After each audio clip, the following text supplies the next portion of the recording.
లక్ష్మి లాంటి కోడలు. ఈరోజు కథ.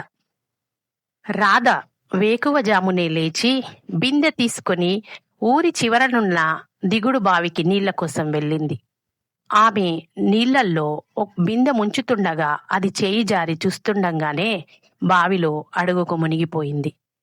ఆమె జరిగిన దానికి బాధపడుతూ మెట్లెక్కి పైకి వచ్చి సాయం చేసేందుకు ఎవరైనా కనపడతారేమోనని చుట్టూ కలియ చూడసాగింది. హఠాత్తుగా ఒక యువకుడు దాపులనున్న గున్నమామిడి చెట్ల చాటు నుంచి బయటికి వస్తూ, ఊరంటే మీ ఊరునే చెప్పాలి, ఈ చుట్టుపక్కల ఎక్కడా ఇలాంటి ఊరు లేదు, దాపుల్లో కొండలు చుట్టూ పళ్ళతోటలు అని ఆగి రాధకేసి పరీక్షగా చూస్తూ, బాగా తెల్లవారక ముందే ఒంటరిగా ఇటు రావడం ఏదైనా ప్రమాదానికి దారి తీయొచ్చు కదా అన్నాడు.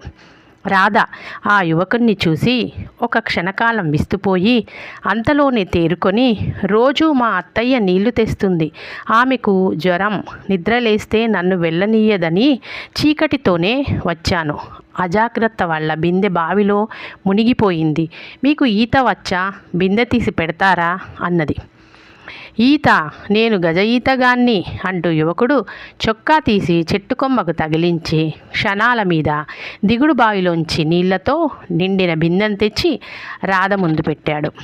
రాధ సంతోషంగా, మీరు చాలా సాయం చేశారండి అని బిందె ఎత్తుకొని ఇంటి దారి పట్టింది. యువకుడు చొక్కా తొడుక్కుంటూ, ఇంత సాయం చేసిన వాడికి పేరే చెప్పలేదు, నా పేరు కృష్ణ అని కేక వేశాడు.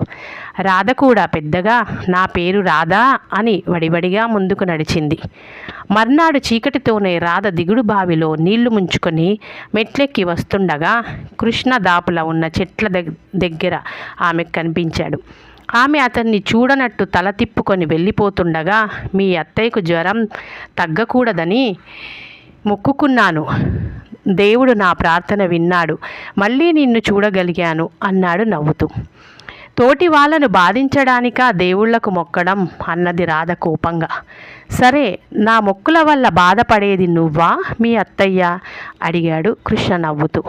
మా అత్తయ్యకు మీ గురించి ఏమీ తెలియదు, తెలిస్తే తోక తొక్కిన పాములా లేస్తుంది, మా వంశంలో ఆడవాళ్ళిలా ఎరుగని వాళ్లతో కబుర్లాడరు అని రాధ వేగంగా ఊరికేసి నడిచింది. మరి 4 రోజుల పాటు కృష్ణ రాధను బావి దగ్గర కలుసుకొని మాటల్లోకి దించాడు.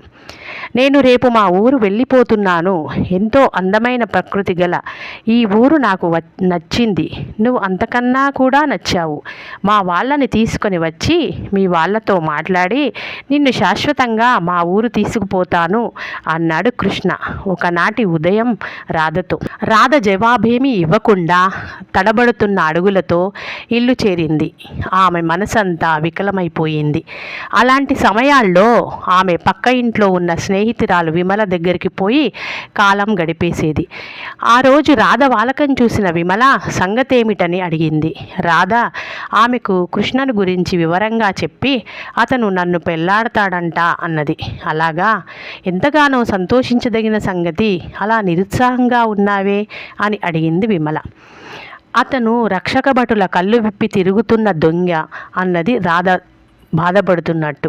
ఆ జవాబుకు నిర్ఘాంతపోయి చూస్తున్న విమలకు రాధ తన దగ్గర దాచి ఉంచిన ఒక చిట్టి ఇచ్చింది. అందులో, కృష్ణ, నీకోసం రక్షక భటులు తిరుగుతున్నారు, ఏదైనా మారుమూల గ్రామానికి వెళ్ళిపో అని రాసి ఉన్నది.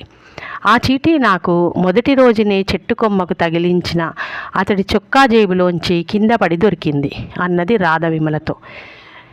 విమల ఒక క్షణం ఆలోచించి, అతడు దొంగ అని తెలిసి రోజు నువ్వు అతడితో మాట్లాడుతున్నావంటే నీకు మనసులో అతడు ఇష్టమనే ఉండాలి.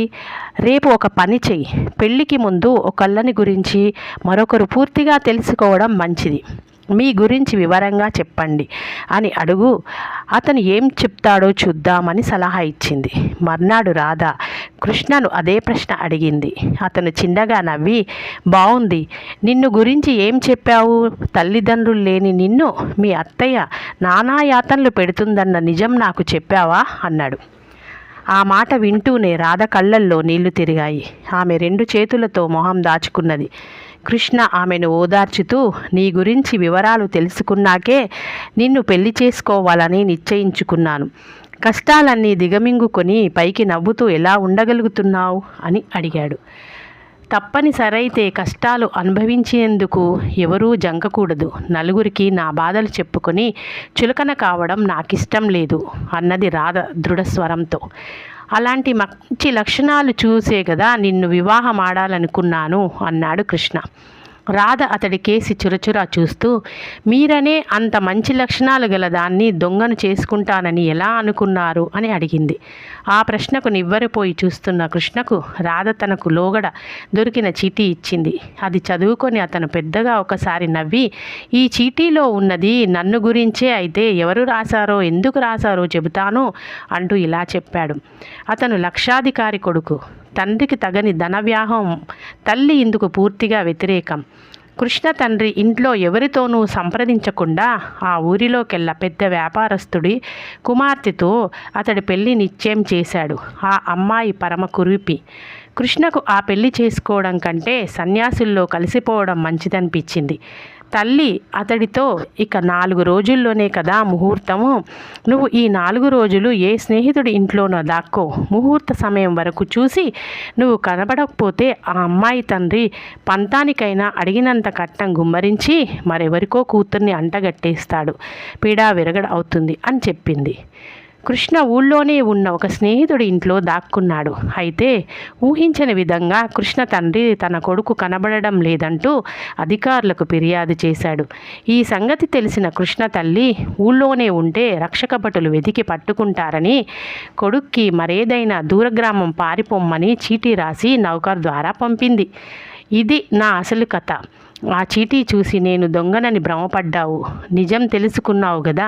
నాతో వివాహం సమ్మతమేనా? ఇంకేమైనా అభ్యంతరాలున్నాయా అని అడిగాడు కృష్ణ తల వంచుకొని నేల చూపులు చూస్తున్న రాధను.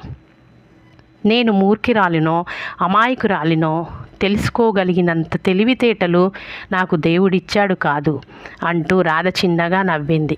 ఆ సంగతి పెళ్ళయ్యాక మా అమ్మని అడిగితే చెప్తుంది. మా నాన్న మాత్రం లక్ష్మిని వెంట తెచ్చే కోడలు రాకపోయినా లక్ష్మి లాంటి కోడలు వచ్చిందని తప్పక సంతోషిస్తాడు. ఇప్పుడే బయలుదేరి వెళ్ళి మా అమ్మా నాన్నలను వెంట పెట్టుకొని వస్తాను అని కృష్ణ అక్కడి నుంచి కదిలాడు. ఈరోజు కథ.